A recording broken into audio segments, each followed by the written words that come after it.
Have you ever walked through your front door and felt nothing? Not joy, not calm, not even a sense of arrival, just routine. A quiet blur between outside and in. Most people don't think twice about how their door opens. It's just a hinge, a habit. But what if that single motion inward or outward was sending a signal to the energy around you? Not in some mystical or far-fetched way, but in the subtle, accumulative way that your body knows before your brain does. You might live in a beautiful home. You might have spent years curating the perfect kitchen, rearranging furniture, layering textures and light.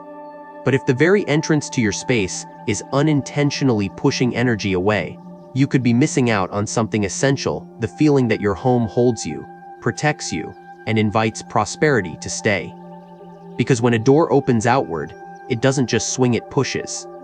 And that gentle push, repeated dozens of times a week, might be shaping how energy, opportunities, and even people come and go from your life. This isn't about superstition. It's about design that speaks to your nervous system. Movement that says welcome instead of step back. It's the difference between arriving into stillness or brushing past it. Small, maybe. But in a home, small shifts often have the biggest impact. So today, we're going to walk you through one simple, often overlooked element of your house that could be changing the way you receive luck, peace, and flow, and show you exactly how to shift it.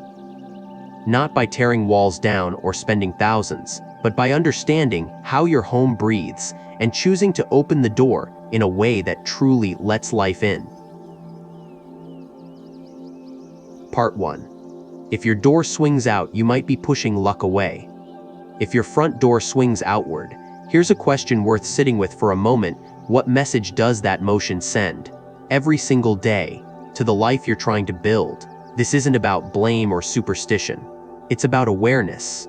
In American homes, outward swinging doors are common, sometimes for safety codes, sometimes for space, sometimes because that's just how it was built. But step back and notice the gesture itself. When you open an outward door, your body leans forward, your arm extends, and the space in front of you is pushed away before you step in. It's subtle, almost invisible. Yet repetition matters. Do that motion thousands of times a year, and it becomes a pattern your home repeats on your behalf. Many people with outward opening doors describe the same quiet frustration. Money comes in, but never stays long.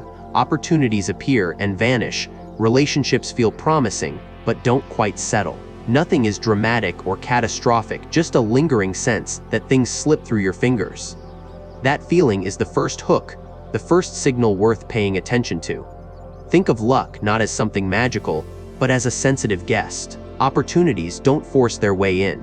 They respond to signals: tone, pace, readiness. When a door swings outward, the physical message is push, release, clear away. It's efficient, decisive, even protective.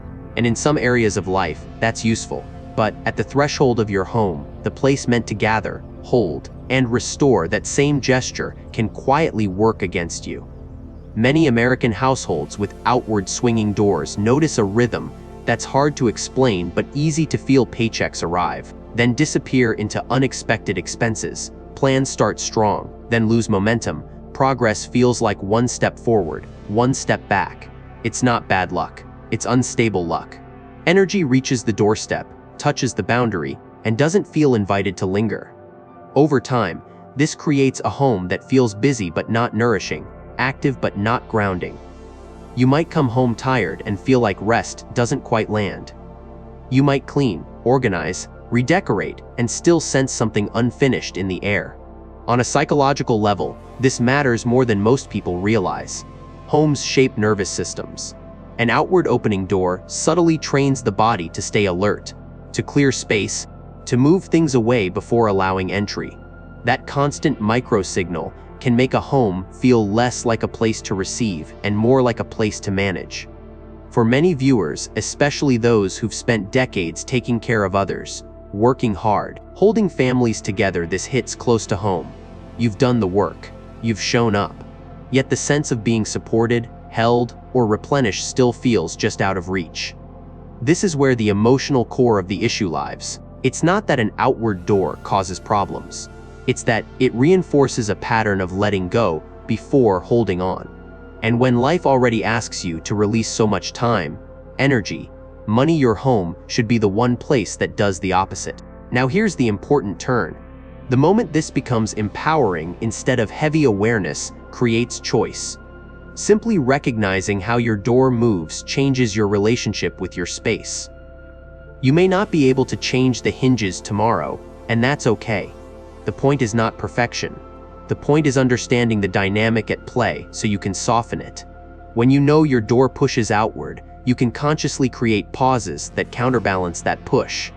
You can slow down as you enter. You can add elements that signal welcome instead of release. You can turn a pushing motion into a gathering environment.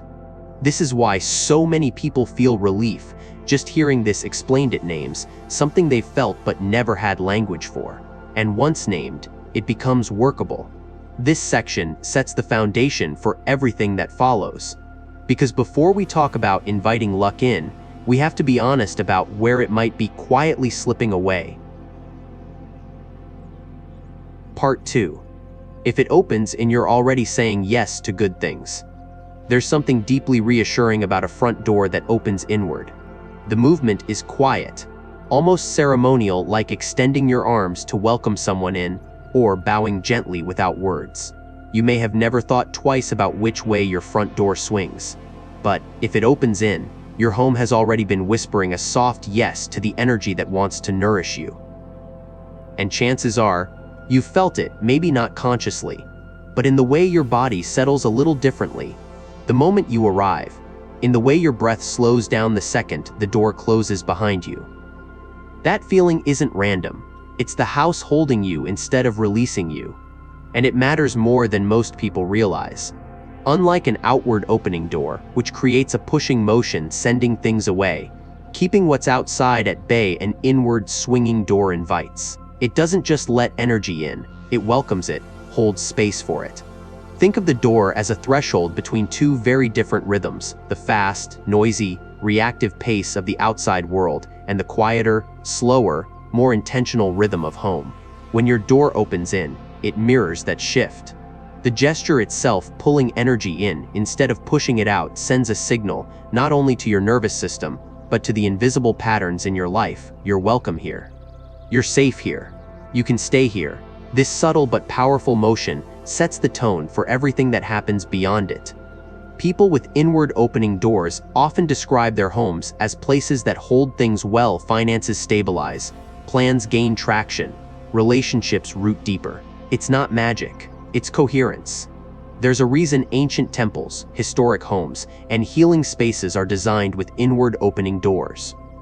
Without the modern technology we have today, people in the past still knew something essential. The way we enter a space shapes the way we feel inside it.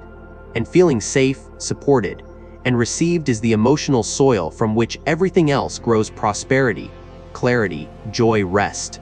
You've likely felt this on a smaller scale. Think of walking into a room where the door opens toward you. It's a moment of pause. The space behind the door stretches open. There's a brief second of stillness as you cross the threshold. That pause matters. It slows your body just enough to transition. Now compare that to a door that bursts open away from you, where you step in as the door is still swinging. Less invitation, more motion. A door that opens inward gives energy a place to land. And in Feng Shui, this isn't just symbolic. It's structural. Energy, or Kai, flows like breath. It needs time and shape to settle. Without that pause, that gathering motion, it moves too quickly to ground itself. And energy that doesn't settle doesn't stay. Inward opening doors quietly create that settling moment. They hold energy like a gentle bowl, instead of letting it spill. It's a design choice, yes, but it's also an energetic choice. It says we're not just passing through this space, we're living in it, cultivating it, allowing it to support us. This is especially important for women in their 50s, 60s, and beyond, women who've spent decades pouring out energy, often to others. A home with an inward opening door reflects a shift that many women crave in this season of life, from giving to receiving, from holding everything together to letting life hold you, even for just a while. There's also an emotional grace to it. A door that opens in doesn't rush you. It creates a feeling of being received, not just accommodated. That difference is subtle, but profoundly human. We don't just want space, we want to be welcomed into it. And when your home is the one doing the welcoming, day after day, it becomes more than a shelter.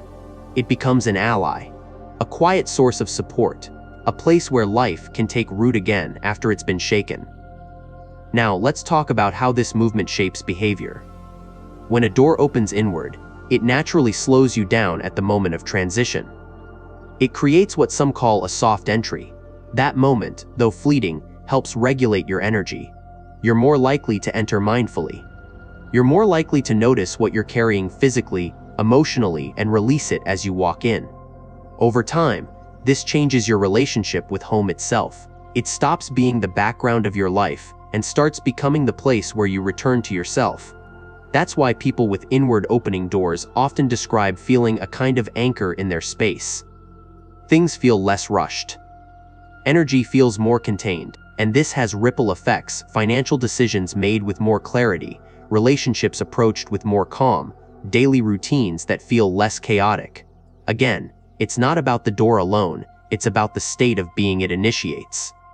One small change, repeated daily, becomes a rhythm becomes a pattern, and patterns shape lives. So if your front door already opens in, you're in a position to enhance what's already working for you. The foundation is there. Now it's about softening the space even further, reinforcing that sense of welcome. This might look like clearing clutter near the entrance, adding soft lighting or natural textures, or placing a gentle reminder, a plant, a rug, a small symbol just inside the door that tells your nervous system you're home now. If the door opens inward, it's already doing half the work. The other half is making sure what it lets in has a place to stay.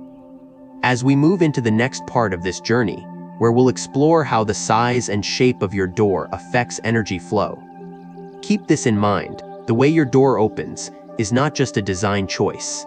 It's an energy story. And when that story begins with a gesture of welcome, the entire rhythm of your home shifts. Your space becomes more than functional, it becomes meaningful. Every time you open that door toward yourself, you're not just stepping inside. You're allowing life, luck, and light to come in with you and stay. That's what it means to say yes to good things, over and over, without ever speaking a word. And sometimes, that's all it takes to change everything. Part 3. Too big or too small. Your home might be breathing wrong. Every home has a rhythm, a kind of quiet inhale and exhale that you can feel when you walk in, even if you can't explain it. Some homes feel expansive but grounded. Others feel tight, like there's not enough space to think, let alone breathe. And some feel hollow, beautiful on the outside but oddly unsettled inside, like energy doesn't know where to go or how to stay. In Feng Shui, we often describe this as a home that is breathing wrong. Not because something is broken, but because something is misaligned. And one of the most overlooked causes of that misalignment is your front door's size. Not too long ago, a woman told me, "I love my house, but it feels like nothing ever settles here. I can't focus, I don't sleep well, and the energy just disappears." When I asked about her entryway, she said her house was big and bright, but the front door was narrow and tucked into a corner. That's when it clicked: her home couldn't inhale properly. In Feng Shui terms, the front door is called the mouth of the home. It's where energy, opportunity, and vitality are supposed to enter. But if the door is too small, it's like trying to nourish a strong, full body with tiny sips of air. No matter how beautiful your space is on the inside, it won't feel full because it isn't being fed. On the other hand, a door that's too large for the house creates the opposite problem. Energy rushes in too fast. It floods the space, then escapes just as quickly. These homes often feel unsettled or exposed. Things happen fast: new jobs, new relationships, new ideas, but just as you start to find your footing, something shifts and you're back to square one. You may feel like you're constantly resetting, constantly rebalancing. That's not bad luck, it's a breathing pattern that never quite finds rhythm. Think of it like this: a home with a mismatched front door is like a person who's breathing too shallow or hyperventilating. It throws everything off, and the signs are often subtle. You might feel unusually tired after being home all day, or distracted, even in silence. or overwhelmed in a space that should feel simple. These are signs that the energy entering your space isn't landing. It's either not enough or too much to hold. And then there's shape. While size affects flow, shape affects how that flow moves. A rectangular or square door creates a grounded, steady current. It's solid, centered. A classic choice because it works with almost every home's proportions. But arched or curved doors, while beautiful, carry movement. In Feng Shui terms, curves represent fluidity, water, emotion, momentum. That can be powerful in the right place. But when misused, it can create confusion, instability, or emotional restlessness. A curved door in a space that's already energetically wobbly can make things worse. It's like trying to calm a storm with more wind. This isn't about aesthetics. It's about matching form to function and recognizing that your door isn't just for people, it's for energy. When it fits the home's size and structure, you feel it, there's ease in the space. Things happen more naturally. Decisions feel clearer. Conversations feel softer. And it's not because the door fixed everything, it's because the door finally allowed your home to breathe like it's supposed to. For those who can't change the door, and let's be honest, many can't, there's still so much you can do. First, work with proportion. If your door feels too small, you can visually and energetically widen it by placing light-colored rugs near the entrance or adding mirrors that expand the visual field. 2 matching plants on either side of the doorway can also act like lungs, helping draw energy inward and slow it down so it can be absorbed. If the door feels too large, the key is to soften and ground the space. Use warm textures, heavier planters, or a more structured welcome mat to anchor the energy. Think of it like adding weight to stop a balloon from floating away. Next, check your alignment. Is the door centered on the front of the house, or shoved to one side? Is it hidden behind overgrown bushes or buried under shadows? Even a perfect-sized door can lose its strength if it's hard to find, hard to see, or visually blocked. In Feng Shui, visibility equals flow. What can be seen is what can be entered. Make sure your front door is something you and the universe can both clearly approach. And don't forget the feeling you want the door to express. A home should open like a breath, not a gasp, not a whisper, but a slow, steady inhale. It should say, "Come in, stay a while. There's space here." You can help this happen with small cues, lighting that feels soft instead of harsh, sounds that are calm instead of loud, entry spaces that are free of clutter and full of light. Every detail adds to the story your home tells as energy walks in. At its heart, this is about allowing your home to do what it's meant to do, support you. Not overwhelm, not undernourish, but truly support.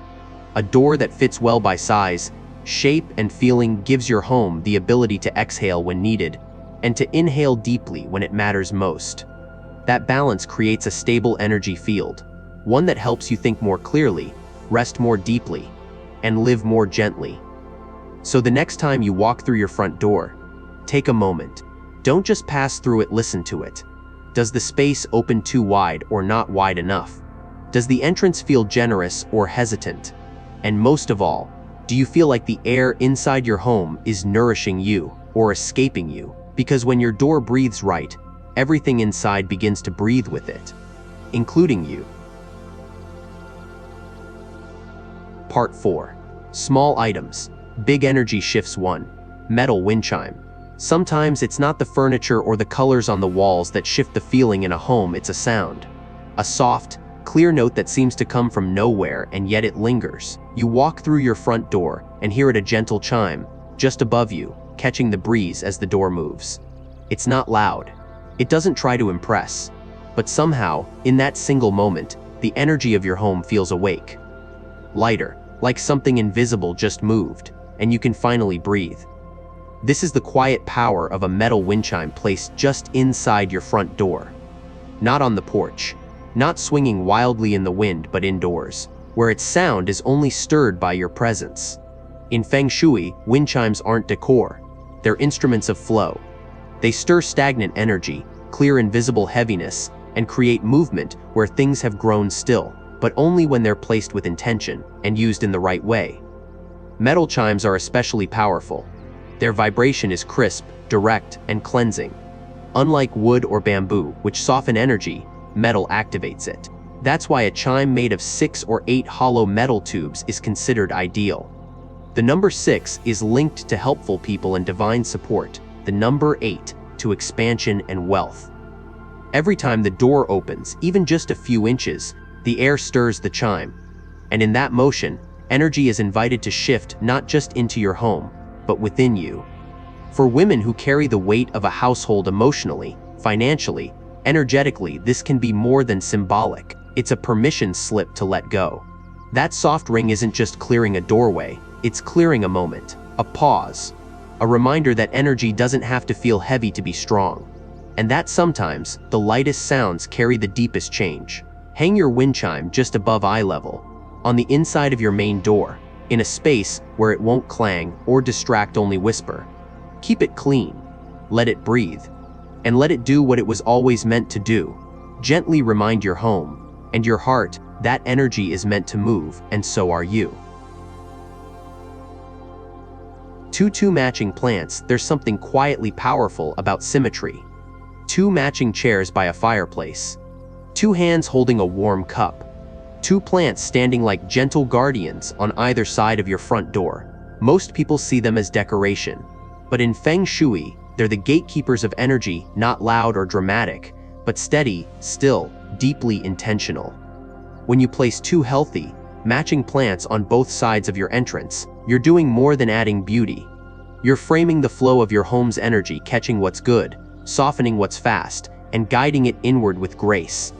Think of energy like water without a container. It rushes past. With structure, it can settle, nourish, and stay. Your 2 plants become that structure, living, breathing invitations for prosperity to pause at your door.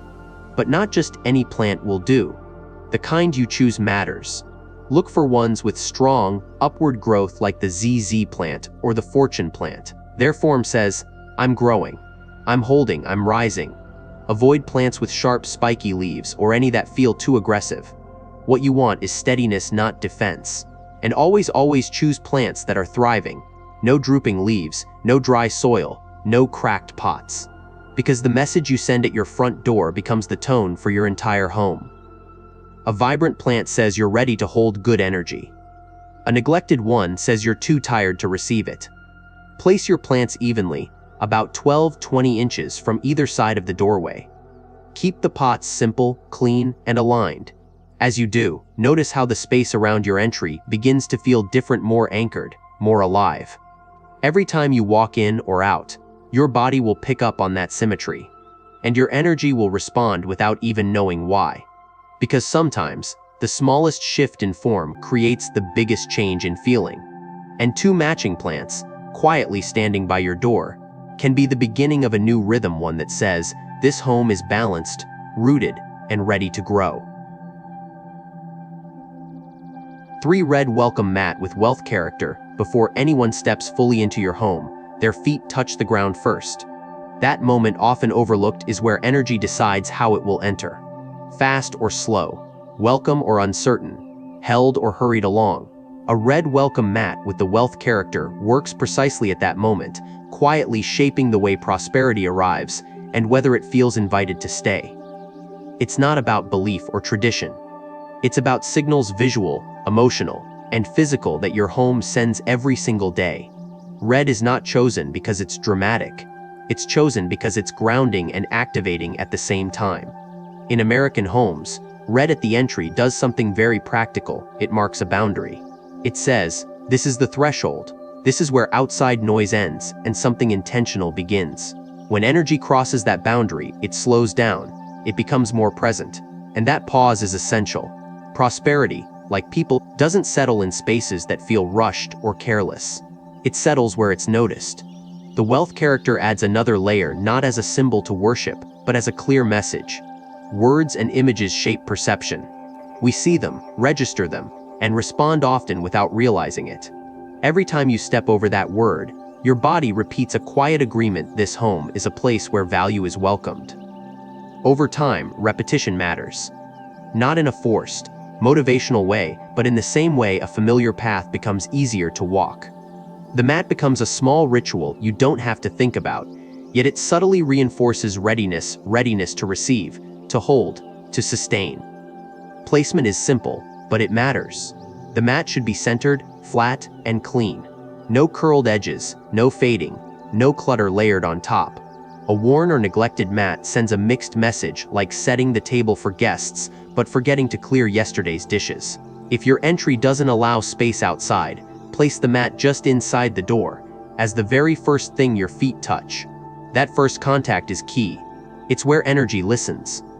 There's also a psychological comfort here that many people don't expect. Coming home and stepping onto a mat that feels intentional, warm in color, steady underfoot, creates a sense of arrival. Not just physically, but emotionally. For people who've spent years juggling responsibilities, that moment can be grounding. It reminds the body you're not rushing anymore. You're entering a space that's prepared for you. This is why such a simple object can have an outsized effect. It doesn't force change. It sets a tone. It doesn't demand attention. It quietly repeats a message until the space begins to reflect it.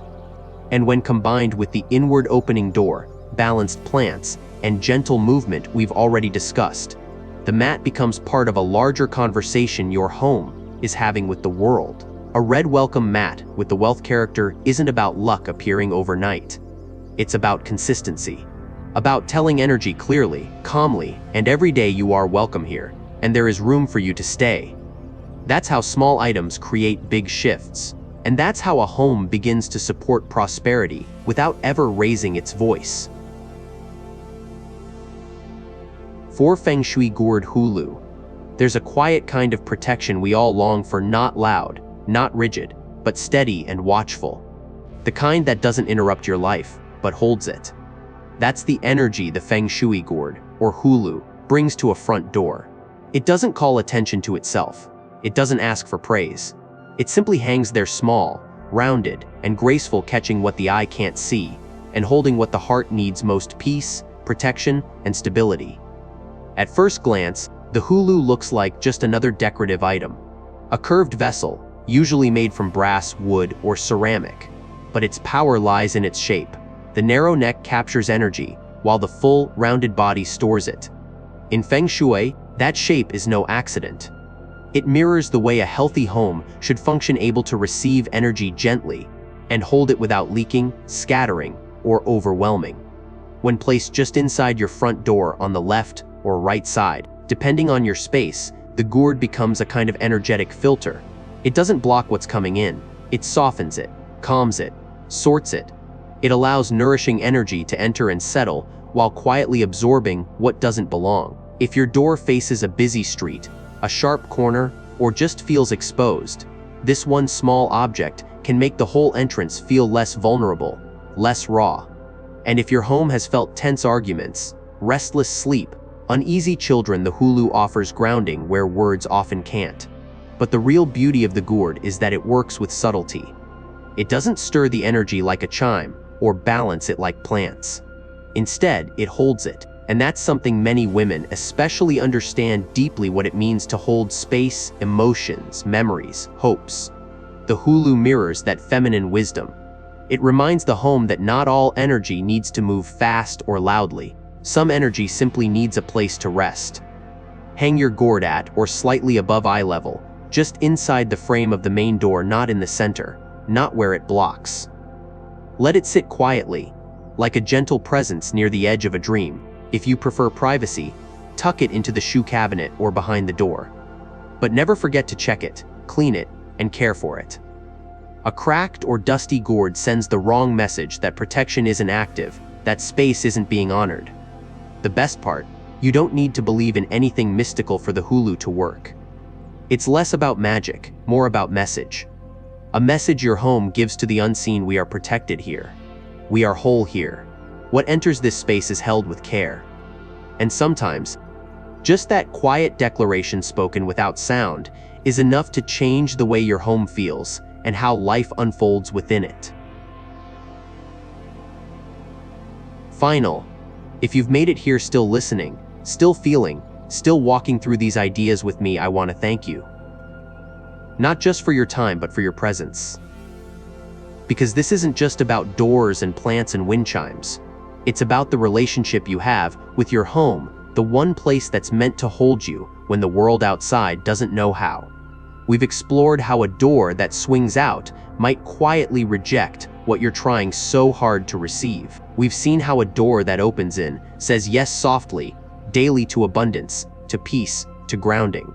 We've walked through how size and shape can affect how a home breathes, how too narrow might leave you undernourished, and too wide might leave you scattered. And we've placed 4 simple items, no bigger than the palms of your hands, at the front of your home to shift the entire tone of what's coming in. None of this was about superstition. It's about sensitivity.